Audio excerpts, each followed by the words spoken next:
Señores, buenas noches. Esto es Luis Novarecio Entrevista. Hoy dos invitados tenemos en nuestro programa. Primero vamos a hablar con el vicejefe de Gobierno de la Ciudad Autónoma de Buenos Aires y a cargo del Ministerio de Seguridad, que es Diego Santilli. Y agrego, entre paréntesis, hincha calificado de River, así que tiene un día muy particular para decirlo. Hay mucho para charlar con él, que tiene que ver con la seguridad. ¿Qué pasó? ¿Qué se sabe hasta el día de hoy? ¿Qué sucede con el protocolo? Que tuvo una enorme discusión este fin de semana. Muy interesante. Poliarquía, una de las consultoras que se dedica a la opinión pública, hizo una publicación, valga la redundancia, en donde dijo que 6 de cada 10 argentinos están de acuerdo con la idea de Bullrich.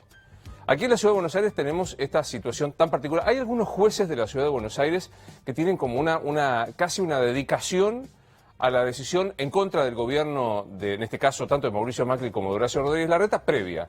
El juez Gallardo, el polémico juez Gallardo, antes de que hubiese cualquier norma, aceptó un amparo preventivo que había presentado, entre otros medidas, Bregman, y dijo, por las dudas, si se llega a aplicar el protocolo en la Ciudad de Buenos Aires, yo me opongo.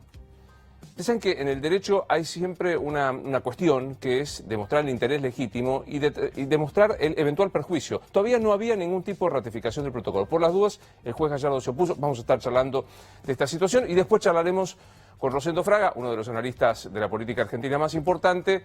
A 3 años, hoy exactamente, Día Universal de los Derechos Humanos, Día de la Asunción, después de 1983 con Raúl Alfonsín, de la mayoría de los presidentes, si bien hubo adelantamientos, y comienza la discusión del último año del gobierno de Mauricio Macri, por lo menos de su primer periodo, ya está claro que aspira a la reelección. El último año, en cualquiera de los mandatos de cualquiera de las democracias representativas, se conoce como el año del Pato Renco, el lame duck.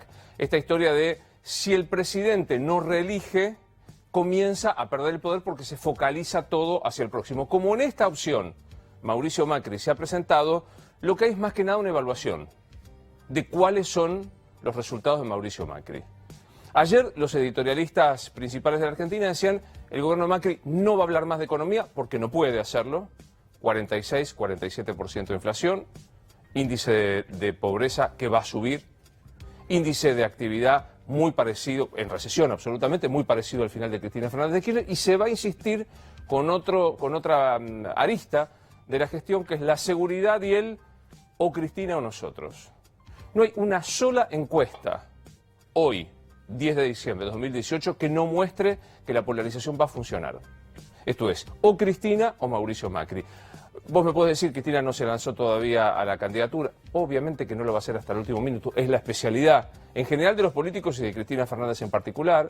¿Y qué pasa con las terceras opciones? Hasta ahora no aparecen. Si bien la opinión pública suele mostrarse en tercios, un tercio para Cristina Fernández de Kirchner, un tercio duro, dogmático, también para Mauricio Macri, y un tercio que va a tener que elegir. Ese tercio no le alcanzaría a una eventual tercera opción del peronismo, alternativa federal, o como vos quieras llamarlo, para disputar la segunda vuelta. De todo esto vamos a estar charlando, insisto, primero con Diego Santilli y luego con Rosendo Fraga, a quien ya recibo. Hola Diego, ¿qué haces? Hola Luis. ¿Cómo estamos? Muy bien. Felicitaciones, tengo que decir, ¿no? Gracias, la verdad que contento. Te lo dice un hincha de Boca, poco fanático, pero... Bueno, pero por eso vale doble. Pero bueno. Vale doble. Bueno, arrancamos. ¿Cómo viste esta historia de 14.000 kilómetros de distancia al partido? Te diría con dos sensaciones, ¿no? Una, con mucho dolor por haber visto el partido por televisión, con mi papá, con mis hijos, y no por haberlo tenido acá.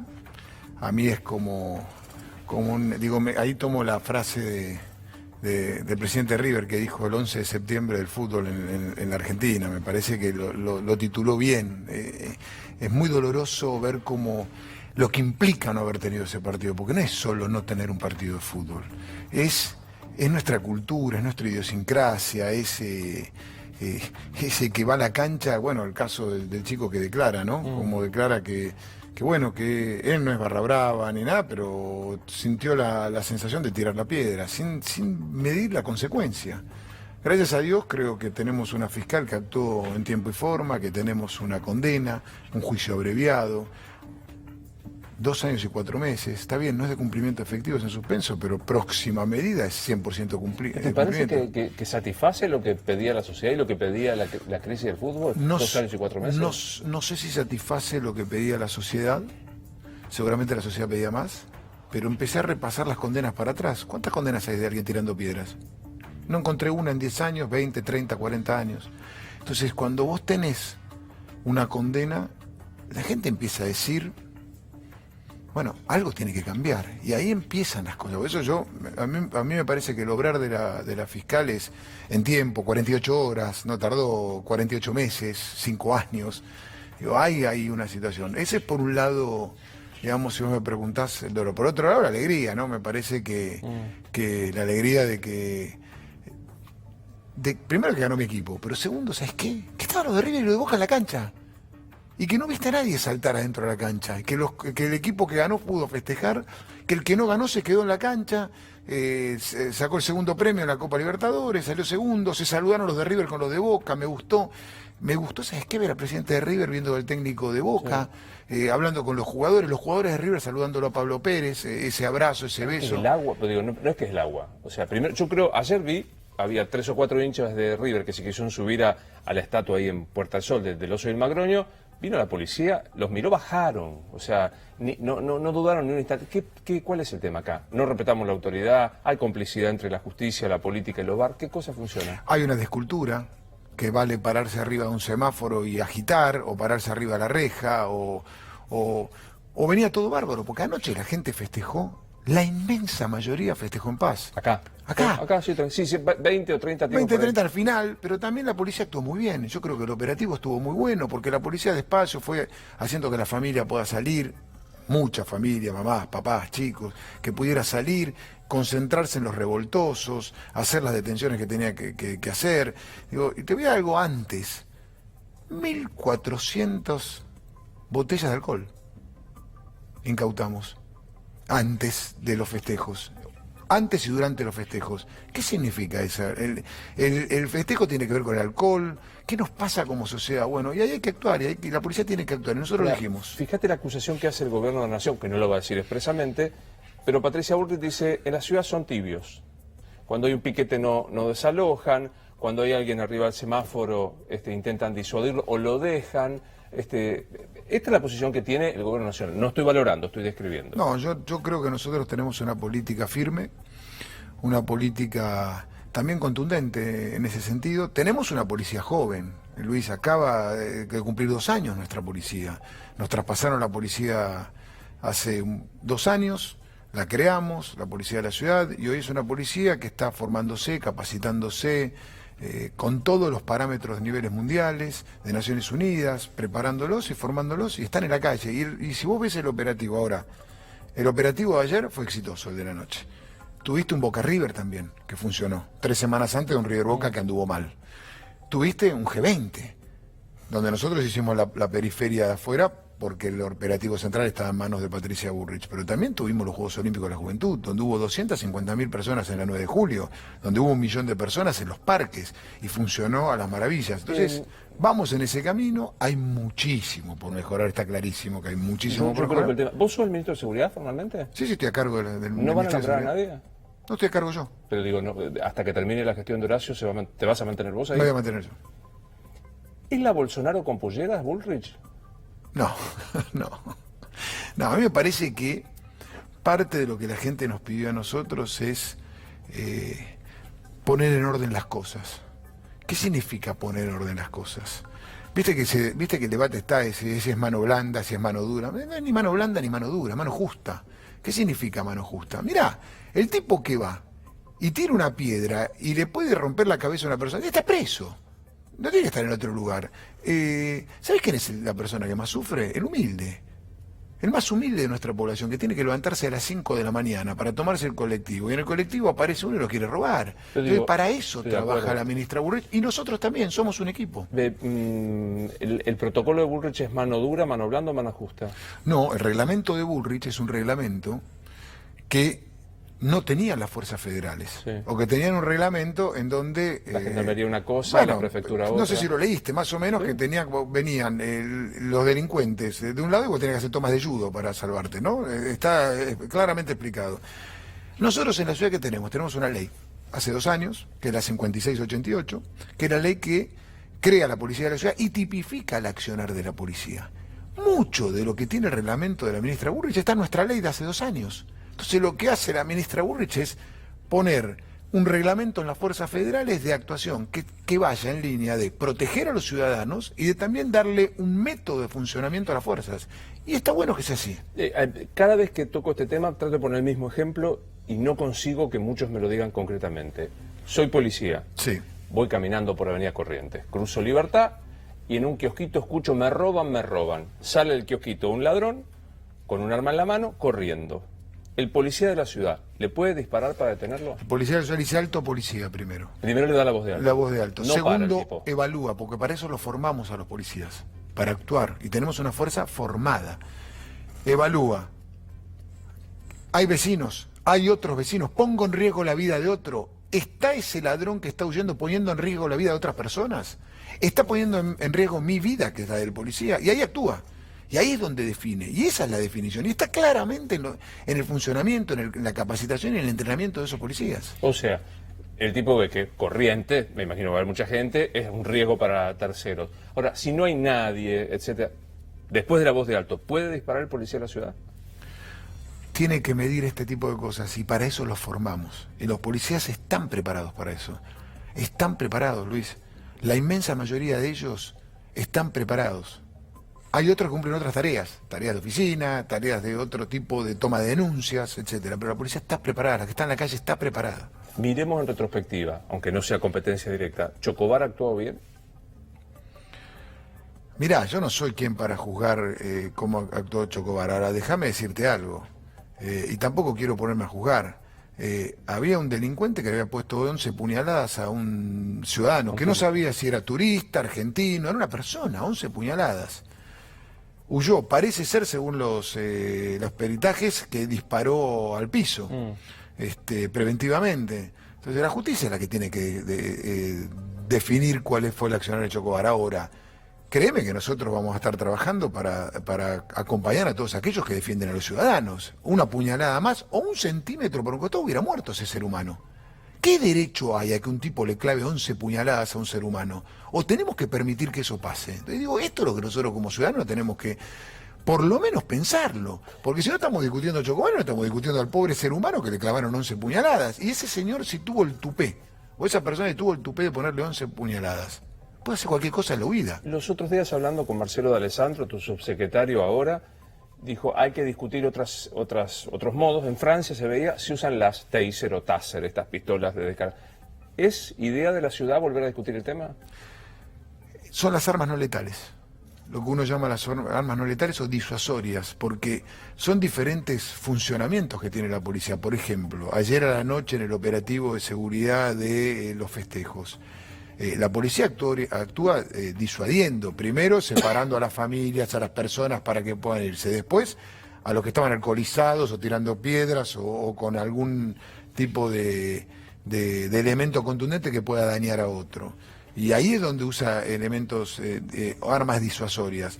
La ciudad está estudiando cómo resolver eso. No tiene una posición tomada sobre las taser, no como las tuvimos en su momento. Lo que sí está claro es que tenemos un camino ahí para recorrer, para mejorar nuestro funcionamiento. No están descartadas. Mira, no lo tenemos en la agenda ahora. No lo tenemos en la agenda. Lo que sí tenemos en la agenda, a mí me produce un profundo dolor el 14 de diciembre del año pasado, cuando había, que no eran manifestantes, delincuentes para mí, ejecutando a los policías. 80 policías terminaron heridos. Recordemos el debate de la ley jubilatoria. El debate de la ley jubilatoria en el Congreso, donde le tiraban piedras, palos, pedazos de la Plaza de Mayo, de la Plaza de los Congresos, tirándole a los policías. ¿Qué derecho hay en eso? Y una jueza dijo, solamente utilice el bastón y el escudo. La jueza liberal. No es así. No es así, Luis. Entonces, hay un ser humano ahí. Nosotros tenemos, yo me hago como si fuera... Digo, nosotros en la ciudad tenemos un policía que nos recuperó su vista producto de un proyectil. Perdió un ojo. Es papá. Tiene familia. ¿Qué derecho hay? Ahora vos fíjate, ¿no? Vos decís ese ejemplar y yo comparto porque no había antecedentes. Pero al tipo que tiró piedras, uno, ahora... 2 años y 4 meses. Primero no aparece el resto, se veían claramente. Estamos trabajando. No creas que es tan sencillo. O sea, vos pensás que la primera imagen es la del teléfono celular que dice, uy, mirá, le pegó, etcétera. Y de ahí empieza todo el recorrido de nuestras cámaras, de las cámaras de seguridad del sistema de monitoreo policial y después de las cámaras del Estadio River. Y recién ahí su fisonomía la pudimos detectar por la cámara de seguridad de River cuando está entrando y apoyando la tarjeta. Ahora, de la persona de espalda con gorrito, al llegar a la imagen de la persona, ha trabajado, mira, la policía de la ciudad y especialmente la policía que yo llamo la policía judicial, el Consejo de Investigación Judicial de la ciudad de la Justicia de la Ciudad de Buenos Aires. Lo mismo que con la mamá, que le ponía las bengalas al chiquito.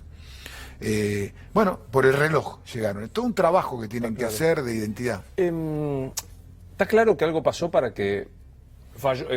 Horacio Rodríguez Larreta dijo falló. Yo estoy convencido que esto fue deliberada la falla. Y ahí viene la discusión de liberaron la zona, no liberaron la zona, no se cree que no se dieron cuenta que por ahí donde pasa siempre el micro podía pasar esto que pasó. ¿Liberaron la zona? No. Lo que está claro es que hubo un error de operación. Operación Módulo para el despeje de la zona, se despeja la zona porque la gente está entrando como todos los partidos y lo que hace cuando va llegando el micro del equipo visitante, lo que hace es se despeja la zona, como cuando entró River a la cancha de Boca 3 semanas antes y no se produjo el despeje, no se llegó a tiempo, no se produjo el despeje y eso es lo que va a determinar la investigación que en los próximos días van a estar, pues se están tomando las últimas investigaciones y indagatorias. ¿Está apartado el jefe de operaciones de este operativo? Está el sumario caminando, está toda la operación en marcha y yo creo que en pocos días vamos a estar. Está ahí el fiscal. Hoy hablé con el fiscal general Sebasco y con el secretario de Seguridad, con Marcelo Alessandro. Vuelvo con unos cuantos días de paso del tiempo. Allanás a Caverna, le encontrás 300 entradas originales, 7 palos y al día siguiente pasa esto. 2 más 2 es 4. Bueno, parece un cúmulo de situaciones que pareciera 2 más 2, 4, pero las personas que tenemos registradas en las imágenes y sus identidades y todo lo que está investigando la justicia, hoy estuve reunido con el fiscal general, te contaba, todavía no nos arroja que eran parte de ese grupo. ¿Tenés dudas que las 300 entradas legítimas salieron de la comisión directiva? No, imagino que no. Imagino que tienen nombre y apellido, documento y se saben las personas, así que eso lo tendrá que investigar. Porque digo, esto habla también de la complicidad o de la connivencia o de la qué sé yo qué, del fútbol con los barras. Luis, hay algo muy importante. Me parece que tenemos una gran oportunidad, que el Congreso sancione la ley que mandó el presidente Macri, que están discutiendo las penas, los años de penas. Es central. A partir de esa ley vamos a poder tipificar una contravención es delito. Es decir, arrojar piedra es un delito. Tirar una botella es un delito. ¿Por qué es un delito? Porque te puede partir la cabeza, sacar un ojo, matarte. Entonces, a partir de ahora vamos a tener un delito. Y esto va a estar agravado para dirigente deportivo, dirigente político, sindicalista, lo que fuere. Lo que fuere va a estar agravado. Entonces es central esta ley. Central que el Congreso la trate y la sancione. Nosotros estamos con Horacio por crear un cuerpo especial para el seguimiento de delincuentes o mafias organizadas en el deporte. En breve lo vamos a anunciar. Es central esto. 3 años de la gestión de Mauricio Macri, permitime la lógica Twitter. Hay solo 3 opciones. ¿Bueno, malo o regular el gobierno de Macri? Bueno, me parece que está sembrando las bases del cambio en Argentina. Obviamente, tiene 2 o 3 años durísimos, como los tuvo en la ciudad. Yo sé que me vas a decir, no es lo mismo la ciudad que el país. Pero déjame decirte una cosa. Él asumió el 10 de diciembre. A los 2 meses se le inundó Juan B. Justo.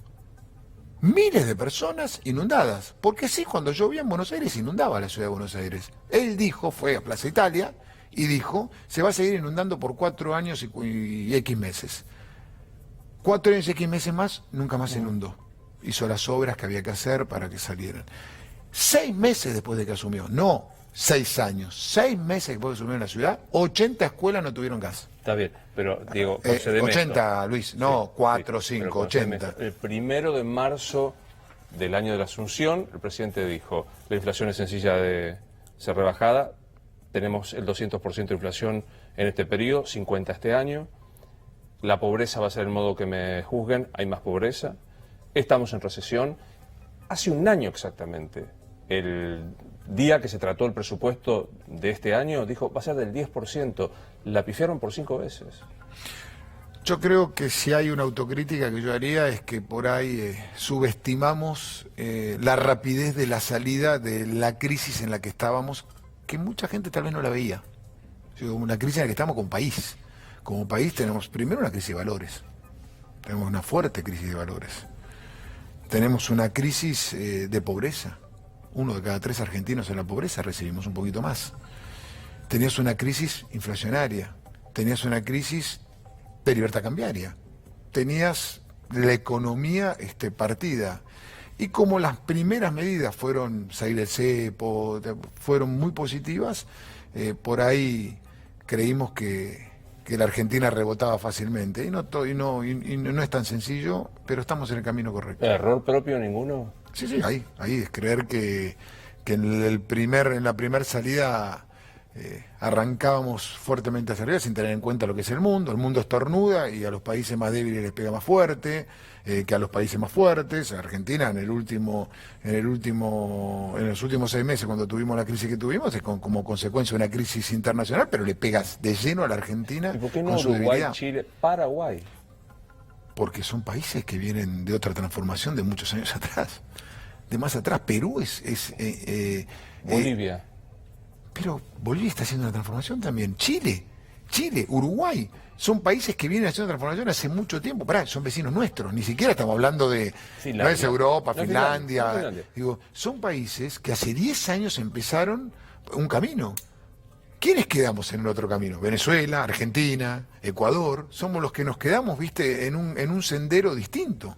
En cambio, los países vecinos, Uruguay, a su manera, Paraguay, volaba de inversiones, Perú, Chile. Bueno, entonces vos ves Bolivia con sus tasas de interés. Digo, ahí tenés un cambio central. El cambio de la economía peruana es una cosa fuertísima. Bueno, ellos vienen de hace tiempo atrás. Te lo pregunto no como dirigente de la ciudad ni como ministro, sino como un arquitecto del PRO. Jugaron con el cuco de Cristina y resulta que el cuco de Cristina se levantó y anduvo. ¿Vos creés que nosotros jugamos con el cuco de Cristina Sin duda. o Cristina representa lo que representa? Representa lo que representa. Para mí no representa mucho más. Creo que tiene un techo, pero representa lo que representa. Entonces no es que uno juega. Uno puede pensar que ojalá ese vaso de agua sea un vaso de gaseosa.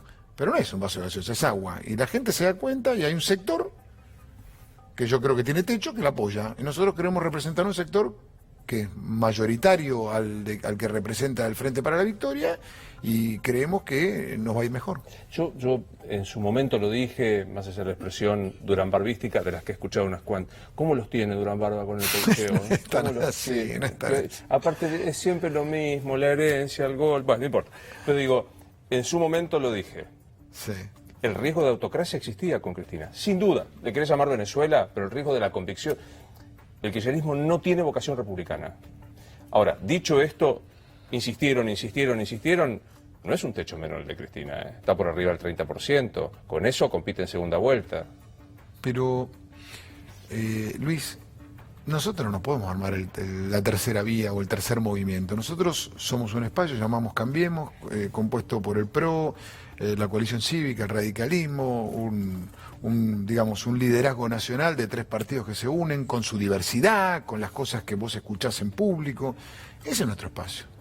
Entonces, si el medio que todos los periodistas hablan no se junta, no es como consecuencia de que nosotros lo tenemos que armar, es porque hay un sector que será el 23, el 24, el 25, el 30, no sé, poner el número que uno quiera, que está representado ahí. Yo creo en este costado, yo creo en el 60% de los argentinos que quieren un país distinto, un país en donde se pueda ir de casa al trabajo en paz, en donde los delincuentes estén presos, en donde las mafias se les acabe, el narcotráfico no pueda ni acercarse ni pisar nuestro país. Yo quiero ese país, y ese país lo representa el 60-70% de la población que quiere un cambio. La diputada nacional de tu coalición y de tu ciudad dijo el protocolo de Bullrich es fascista y viola los derechos humanos. ¿Haces tuyas esas declaraciones? Nosotros somos un espacio diverso y aceptamos en la diversidad el intercambio de opiniones y las opiniones distintas. Yo creo que mucho del protocolo o del reglamento que establece Patricia Bullrich nosotros ya lo tenemos en la ley 5688, que fue sancionada hace 2 años atrás, donde tipifica todo lo de ese reglamento. Y yo vuelvo a decirte algo, para nosotros o para mí, cualquier cosa o cualquier reglamento dentro de los parámetros internacionales de Naciones Unidas, como nuestra ley, que ayude a cuidar a los vecinos y que ayude a estipular el funcionamiento de la policía para que no haya excesos, pero para también que haya un accionar, que es lo que nos está pidiendo la gente. Para hacer cumplir la ley, bienvenido sea. ¿Es fascista? Yo no creo que sea fascista. Lo que sí creo es que nosotros lo tenemos por ley. Y por ahí en ese marco es donde Lilita plantea que haya una ley. Nosotros lo hicimos por ley y lo sacamos con 2/3 de la Cámara. ¿Cuánto de conversación hay con Lilita Carrió en la diaria? Muchísimo. De hecho, la ley de creación de la policía la sacamos con todo el equipo de ella, con Maxi, con Paulo Oliveto, que tiene un equipo extraordinario y trabajamos todos los días. Gracias por venir, Diego. Sos muy Gracias, amable. Luis. Te acompaño para despedirte. Gracias y buen año, si no nos vemos. Gracias, igualmente. Por favor, hasta luego. Avanti. Gracias. Y lo recibo a Rosendo. ¿Cómo estamos? ¿Qué tal? ¿Todo bien? Por favor, Muchas ahí gracias, lo Luis. saludaba Diego. ¿Cómo va Rosendo? ¿Bien? Pero muy bien. ¿Le da bolilla a Twitter usted o nada? Sí, lo sigo. Lo pero, sigue. a ver, yo lo que trato es que la tecnología no me sobrepase. No Es un sé. tipo inteligente. No, yo digo en el sentido de que no me sobrepase, ¿no? Porque yo veo inclusive gente de mi generación, que yo soy, ¿no es cierto? Soy grande, decir que las reuniones constantemente Total. mirando. No, ¿sabe por qué le digo? Porque la Sí. lógica de Twitter de la encuesta tiene 3 opciones. 3 años de Macri. Bueno, malo o regular. ¿Sí? Para mí, a ver, yo diría que regular, con un balance malo en lo económico, con un balance bueno en la política exterior. Estoy hiper simplificando. Estamos haciendo bien Twitter. Bien 140 caracteres. Regular, pero eso es un promedio. Para mí lo económico mal, y yo diría que en política exterior bien. Bien, se vio en el G20. Recién hablaba con Santilli del piso y techo de Cristina y Cambiemos. ¿Puede ser electa otra vez Cristina? No digo el deseo, matemáticamente. La pregunta es, Perdón. ¿puede? Sí. Primero recordemos que un año antes cualquier elección es imprevisible. ¿Cuál es el nivel de rechazo de Bolsonaro o Trump? Un año antes. Un año antes eran candidatos imposibles. El problema con el techo y el piso es que son flexibles, no estáticos. En marzo del 2015, el 60% decía que nunca votaría por Macri en segunda vuelta. En esa época Cristina decía, es el candidato que nos conviene, porque una segunda vuelta no puede ganar. Ahora, ese nivel de rechazo de Macri se fue reduciendo a lo largo del 2015. Entonces, cuidado, los niveles de rechazo no son estáticos, son flexibles, pueden mejorar o pueden empeorar. Ahora digo, de acá a un año, ¿usted ve una tercera opción? ¿Ve un tercer candidato posible? A ver, yo creo que acá hay 2 interrogantes, ¿no es cierto? Tenemos una elección con un tercio, simplifico, un tercio votando por Macri y un tercio votando por Cristina, ¿no es cierto? Hay un 40% que no está votando en ninguno de los dos.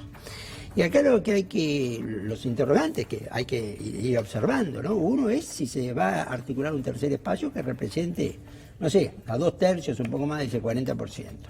Y segundo, cuidado con los márgenes de la política, porque los márgenes de la política pueden definir una elección. Cuando dice margen, que es los extremos. A ver, sí, por ejemplo, ¿no es cierto? Olmedo. ¿Olmedo puede llegar a la segunda vuelta? Para mí, no. ¿Pero puede sacar 5%? Sí. Ahora, 5 puntos que saque Olmedo salen de un solo lado. José Luis Esper, ¿puede llegar a una segunda vuelta? Mi opinión es no. Puede ser un candidato 3, 4, 5, a lo mejor. No sé si... Influye. La izquierda. Claro, sobre la izquierda. Ese 3% aproximadamente suma el PST, MST, PO, etcétera. ¿Puede transformarse en 6? Puede. ¿Y esto dónde sale? Entonces, cuidado, este es otro punto que en una elección donde seguramente va a haber segunda vuelta, no solamente tenemos un interrogante con si se articula un tercer espacio con un candidato competitivo, que es donde viene el tema número 1. Y número 2, ¿qué suceda con los márgenes de la política? Claro. Porque esto también puede definir. Puede definir si alguien llega al 40 o no al 40, puede definir si alguien tiene 10 puntos de ventaja o no los tiene.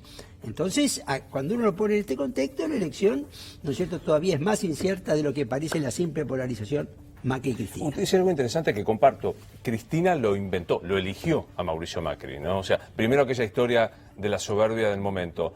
Hagan un partido y ganen la elección, se armó, Macri es y le ganó.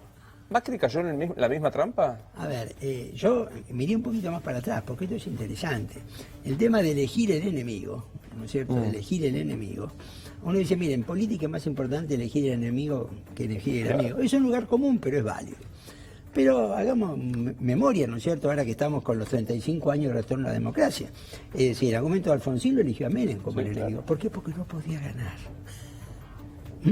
Y pensando que Menem con Tangerós iba a perder. Y sin embargo terminó ganando. Bueno, me extiendo un poco más, ¿no? En algún momento la estrategia de Menem de ojalá gane de la Rúa. Claro. Porque esto me va a permitir volver. Ganó de la Rúa, pero finalmente eso no fue así. O de Duhalde con Kirchner. Vamos a apoyarlo a Kirchner porque Kirchner no va a poder hacer pie, hacer un centro. No fue así.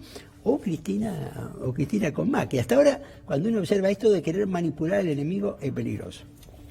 ¿Cómo ves la posición, a ver, describámoslo respetuosamente, de leona herbívora de Cristina? Esta cosa de supuestamente más calma, dispuesta a escuchar. Yo siempre digo y mantengo, ¿no? La ideología se cambia. Conveniencias, intereses, circunstancias, podríamos poner muchos ejemplos históricos. Lo que no se cambia es la personalidad, ¿no es cierto?, en este punto.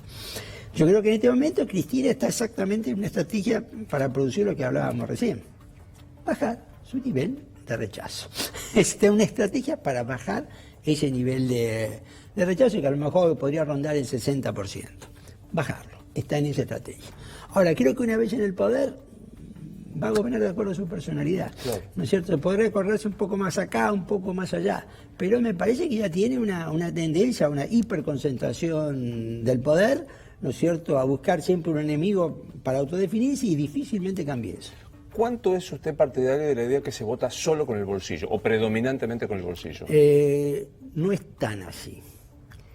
Y yo creo que hay un factor que hay que incorporar y cada vez más en la política a nivel mundial, el factor emocional pesa más. Si la política o el voto es una combinación o un mix entre razón y pasión. Ahora, lo que estamos viendo es que en general en todo el mundo los factores emocionales están pesando más. Con esto no quiere decir que la economía, ¿no es cierto?, no juega un papel, pero tomemos los chalecos amarillos en Francia. ¿Qué pasa con la economía francesa? Bueno, la economía francesa está creciendo 1.8. No es malo para un país europeo. ¿Cómo se está hoy? 1.8, la tasa de desempleo es 9, no es la mejor, pero tampoco es la peor para Francia. Sin embargo, hay un estallido en la sociedad, ¿no es cierto?, donde están apareciendo otro tipo de factores, además, ¿no es cierto?, además de la economía. Entonces acá viene, es decir, la economía es un factor muy importante, pero los factores emocionales también juegan un papel al momento. Bolsonaro también es un gran componente emocional. Yo creo que tiene más de componente emocional que de componente económico. Claro, no era tan tremenda la cosa. O sea, y además él no era parte de la economía. Es decir, él no era miembro del gobierno de Temer, digamos, ¿no es cierto? Es decir, yo creo que él... Hay algunos factores yo creo que hay que revalorizar, ¿no es cierto? Haddad, el candidato perdedor, el candidato del PT, al día siguiente, después de la elección, un reportaje le dice, mire, uno de los mayores errores que cometimos fue usar el color rojo frente a los colores nacionales que se los apropió Bolsonaro. Bueno, nada, algún dato emocional claro. Bueno, haber usado el color rojo, un color derivado de la ideología de la izquierda, como nuestro color identificatorio, mientras Bolsonaro usaba el amarillo y el verde de la bandera nacional brasileña. Bueno, estas cuestiones en política en este momento están empezando a pesar.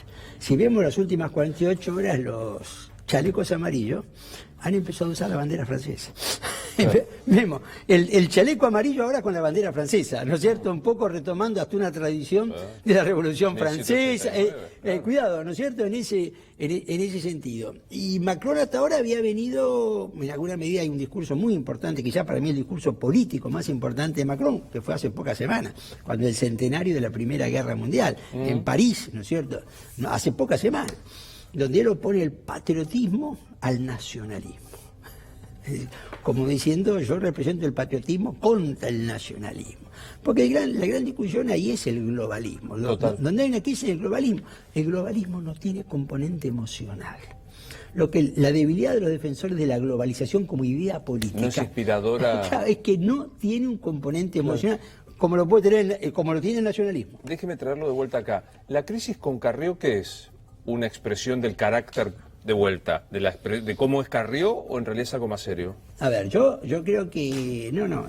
yo me parece que la personalidad de Carrió está jugando un papel muy importante, donde más hay una constante. Carrió, ¿no es cierto?, la permanencia en los espacios, inclusive que ha construido, ¿no?, y que en parte ha liderado en otras circunstancias, ha resultado casi inevitable. A mí me parece que nos encontramos frente, y no subestimo para nada el factor de la... Así como no subestimo el factor emocional en la política, no subestimo para nada la personalidad en el líder, ¿no es cierto?, en el líder político. Yo la veo a Carrió como alguien que no se puede contener en este momento, ¿no?, que ha entrado en un proceso donde a lo mejor ella misma está asumiendo posiciones y lo que ella dice es muy transparente. Ahora, ¿qué está pasando por la cabeza del presidente Macri? Que me parece que es lo novedoso, ¿no? ¿Qué está pasando en la cabeza del presidente? O sea, dicen los que las frecuentan a Carrió, que son muy poquitos por cierto, que el que no levanta el teléfono es el presidente, no ella. Exactamente. Yo creo que acá hay más ruptura hoy por el lado de Macri que por el lado de Carrió. ¿Puede romper, digamos, tiene margen, tiene plafón Macri para romper con Carrió? A ver, yo supongo, esto es conjetura y no información. Hasta acá hemos analizado información y esto uno tiene que separar lo que es la información de la conjetura. Porque el presidente también tiene su personalidad y su psicología y también tiene constantes como líder político. Es posible que haya, o creo que es posible, hay situaciones que sobre el presidente han impactado muy negativamente de Carrió, ¿no es cierto? Por ejemplo, cuando Carrió dijo, han reemplazado al director de la DGI porque estaba investigando a la familia del presidente y lo dijo públicamente. Cuidado, para mí ella dio un paso cuyo impacto en el presidente no sé hasta dónde ha llegado. Ahora, el presidente lo contrario a Carrió. Carrió apela, se lanza, dice... El presidente en esto es más cerebral. El presidente no está acusando el golpe, pero me parece que está más enojado, más que con Carrió con Macri. Y toma nota, ¿no? O sea, para aquellos que dicen toma nota y... No olvida. No olvida, ¿no? Ahora, digo, dicho esto, en el día en el que se cita a indagatoria a Gianfranco y a Franco Macri, claro. La investigación de los cuadernos, ¿es una cosa lampedusiana para cambiar algo y no cambiar nada? ¿O es todavía de consecuencias imprevisibles? Es de consecuencias imprevisibles, en mi opinión. No, este es un proceso, tenemos una referencia, que es Brasil, con el Lavallato. Es una referencia, no quiere decir que todo siga, pero es una referencia, donde terminó cambiando el sistema político. Bolsonaro, ¿qué es? Es el emergente de esa situación. Y la política tradicional brasileña quedó... yo lo digo exterminada, pero muy anulada en cuanto a opción. Y estamos vistos, ¿no es cierto?, donde además hay otro término que uno tiene que comprar, que es el enojo de las sociedades, que también lo estamos viendo en los chalecos. La sociedad brasileña estaba enojada, y cuando una sociedad está enojada termina votando a aquel que le parece lo más contrario a aquello que lo hace enojar. Sí, y aparte, digamos, uno vota por el enojo diciendo, bueno, no es lo mejor, pero no nos fuimos con la pregunta, ¿puede Macri romper con Carrió? ¿Le parece que tiene chance sin consecuencias severas? Las crisis escalan por error de cálculo. ¿La crisis escalan? Por error de cálculo. Es decir, en una crisis como un problema, un conflicto entre Macri y Carrió, cuidado con el error de cálculo, ¿no es cierto? Hay veces que uno cree que está empujando para negociar y resulta que la situación se va. Y a mí me parece que estamos en una crisis donde el factor emocional juega un papel. Bueno, el tema es, digamos, una cosa es un alejamiento, otra cosa es una ruptura. Una cosa es si Carrió dice, bueno, rompo y armo mi propio partido, voy de candidato y saco el 2, 3, 4... Bueno, eso es una cosa y hago campaña para los decepcionados. Otra cosa es si Carrió dice, yo me abandono el protagonismo político, me voy porque no estoy satisfecha y me corro, pero no juego a causar daño. Bueno, estas son cuestiones que, digamos, estamos conjeturando cosas que pueden pasar, ¿no es cierto? Lo que sería muy dañino que fue una ruptura confrontativa y que Carrió pasara a la acción política enfrente del gobierno. Pero puede haber otras alternativas de menor impacto. Digamos, el gobierno, ¿qué debe hacer en lo particular con esto? ¿Ocuparse con Carrió? ¿Mirar a los radicales que también se sienten desencantados, como una novia desencantada? ¿Mirar al peronismo que no se ve representado en Cristina o en la Alternativa Federal? Bueno, a ver, dos cosas. En política uno tiende a repetir lo que le funcionó, como en la vida. Yo lo veo al gobierno repitiendo su estrategia exitosa del 2015 y 2017. ¿Cristina o yo? Polarizar con Cristina. La repite. Y entiendo que la repita porque le funcionó. Lo único que el gobierno tiene que advertir es que algo cambió, que es el papel de la economía. El 2015 la economía no era un factor que jugaba en contra del gobierno. El 2017 tampoco, ahora juega en contra. Entonces, la misma estrategia puede no tener el mismo resultado en este momento. Y esto es lo más difícil para los políticos, cambiar la estrategia cuando ha sido exitosa y está cambiando la situación. Remarco para que me quede claro, usted dice, la polarización le funcionó. Ojo que ahora tienen 4 años de gobierno con consecuencias económicas que no son buenas. Exactamente. A ver, y podemos lanzar una conjetura. Un tercer espacio, ¿favorece o no favorece un eventual triunfo de Cristina? Y es incierto. Sí, yo tengo la impresión de que es más lo que la complica que lo que la ayuda. Porque esto implicaría un peronismo dividido en dos, básicamente, porque en el tercer espacio el peronismo anti-CAEL es el elemento político más consistente. Admito que la polarización para mí es muy peligrosa en la Argentina de hoy. Y me parece que es peligrosa por muchas razones, porque lleva la política sobre los extremos y después de esos extremos reconstituir los consensos se hace muy difícil. Ahora digo, hoy, 10 de diciembre, la alternativa federal, la alternativa peronista, el peronismo racional, que ¿aparece o es una amalgama yo creo que se puso en marcha en noviembre. A ver, tuvimos la ampliación de Alternativa Argentina de 2 gobernadores, porque 2 gobernadores más Pichetto, ¿no es cierto?, más Massa, a 7 gobernadores, estuvimos ahí. Tuvimos una foto, una CGT reunida con Labaña, que dijo Labaña es el candidato, una foto de Labaña con Uñac, un gobernador que no está en la alternativa. Y el 19 de diciembre tenemos en Costa Salguero el lanzamiento de Alternativa Argentina, que en la política empírica lo que vamos a estar midiendo es cuántos gobernadores van. Claro. Bueno, esto es lo que yo diría. Bueno, estos datos nos van a ir dando, ¿no es cierto?, si alguna idea de si esto se articula o no se articula, o con qué entidad se logra articular. Vuelta a la conjetura, porque la información es imposible de acceder por lo hermético de ella. No hay duda de que Cristina no vuelve, o sea, no compite dentro del espacio peronista. ¿O usted se imagina que Unidad Ciudadana se integre al PJ? Yo creo que no. A mí no hay duda, pero yo creo que Cristina va a ir con Unidad Ciudadana, ¿no es cierto? Y va a jugar a polarizar ella con Cambiemos, ¿no es cierto? Y digamos, como quedarse o sacarle los votos, ¿no es cierto?, al peronismo anti-CAEL, ¿no es cierto? Pero bueno, lo veremos. Mira, todo esto, 10 veces hasta la elección, en mucho tiempo y muchas cosas pueden pasar, están pasando. ¿Se imagina desdoblando la elección? Ya hay 7 provincias, si no me equivoco, que anticipan las elecciones. 17. ¿17? Solamente 5 no anticipan. Hay 2 que no hacen elección de gobernador, que son Santiago y Corrientes. Porque no tienen... Y las 5 que no adelantan son Ciudad de Buenos Aires, hasta ahora, Provincia de Buenos Aires, hasta ahora, Jujuy hasta ahora, Salta y Formosa. Las otras 17 adelantan todas, entre marzo y junio. El ala política del gobierno nacional y de María Eugenia Vidal dicen es mejor adelantar porque vamos a cortar la racha de derrotas que vamos a tener en algunas provincias. Bueno, a ver, sí y no, a veces en política es decir, sí en el sentido que esas 17 provincias que adelantan la elección, 16 son opositoras al gobierno nacional. Entonces, aunque tuviera un par de éxitos inesperados, Cambiemos, ¿no es cierto? Va a ser una seguidilla de triunfos mucho más de la oposición que del gobierno.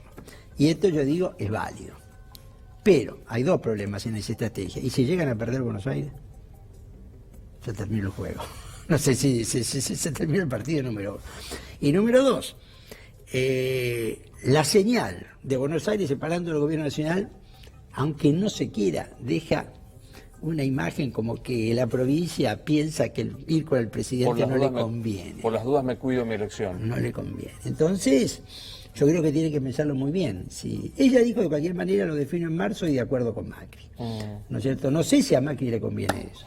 ¿Cuánto le jugó en contra en la gestión el menosprecio a la política? Pongámosle el nombre. Emilio Monzó, Rogelio Frigerio... A mí, a mi juicio, le jugó mucho, pero además, si yo dijera, a ver, ¿cuál es el mayor éxito político de Macri? Haber sacado en diciembre del 2017 la reforma previsional, que es la reforma más difícil de hacer en todo el mundo. Brasil hizo reforma laboral, pero no pudo la previsional. En cualquier país europeo tocar la previsional, bueno. Y segundo, la aprobación de un presupuesto con ajuste. Y en ambos casos, se pudo hacer estas dos, que fueron los dos hechos más trascendentes, porque un sector del peronismo votó con el oficialismo. Y eso fue consecuencia de la eficacia del ala política del gobierno. Ahora, esto que para mí son los dos éxitos políticos más importantes del gobierno, es como que el gobierno no los reconoce como tales, no los valora o no los pone en valor como lo que hizo han significado. ¿Qué sería hoy el gobierno de Macri? Si hubiera fracasado con la reforma previsional, hubiera fracasado con el presupuesto. Sí, total. Bueno, sí. Defíname técnicamente a Marcos Peña. ¿Qué clase de jefe de gabinete es? A ver, yo creo que en este momento fue un gran jefe de campaña, fue un jefe de gabinete quizás no tan bueno como jefe, y ha vuelto a ser el jefe de campaña. Lo veo a Peña mucho más enfocado en la campaña que en el gobierno, ¿no es cierto? Y esto fue una reorganización que quedó, todo este tema de la disminución de ministerios, los ministros de vuelta con protagonismo, llegando al presidente, fue un cambio en la estructura.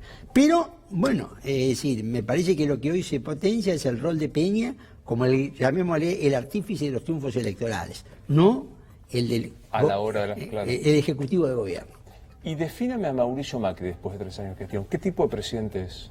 A ver, yo lo veo como un presidente, ¿qué es lo que diría? Y vuelvo un poco a ese al promedio, ¿no es cierto? Bueno. ¿No es cierto? Que hablábamos. Yo creo que es un presidente que le sigue costando la política.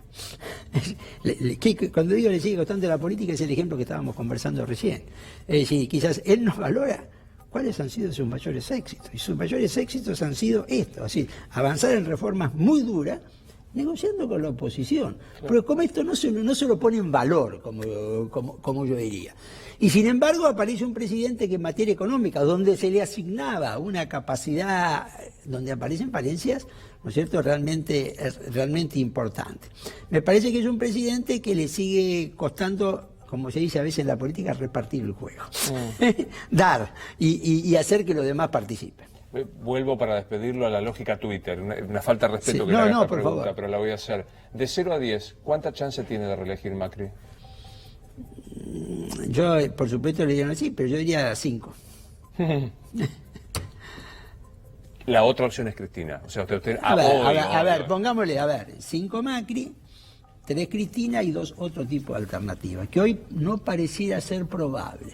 Porque fíjese, miremos la paradoja de esta situación. El tercer espacio es el que hoy tiene menos chances de llegar a la segunda vuelta. Pero si llegara a la segunda vuelta es el que tiene más chances de ganar. Muy simple. Voy de vuelta. O sea, en una segunda vuelta, Cristina Macri, pareciera que se fortalece Macri. Pero en una segunda vuelta, Macri, X, de la otra alternativa. Pero hagámoslo así, vamos a suponer que la tercera alternativa contra Macri. Nadie que haya votado a Cristina en la segunda vuelta va a Macri. Démoslo vuelta, supongamos que fuera. La tercera alternativa contra el kirchnerismo. Nadie que vote a Cambiemos va a ir al kirchnerismo. Sí, la tercera es la que está más lejos de llegar, pero si llegase, es la que tendría más chance de ganar la segunda vuelta. Porque entre el tercio de Cambiemos y el tercio del kirchnerismo no hay transferencia de electores.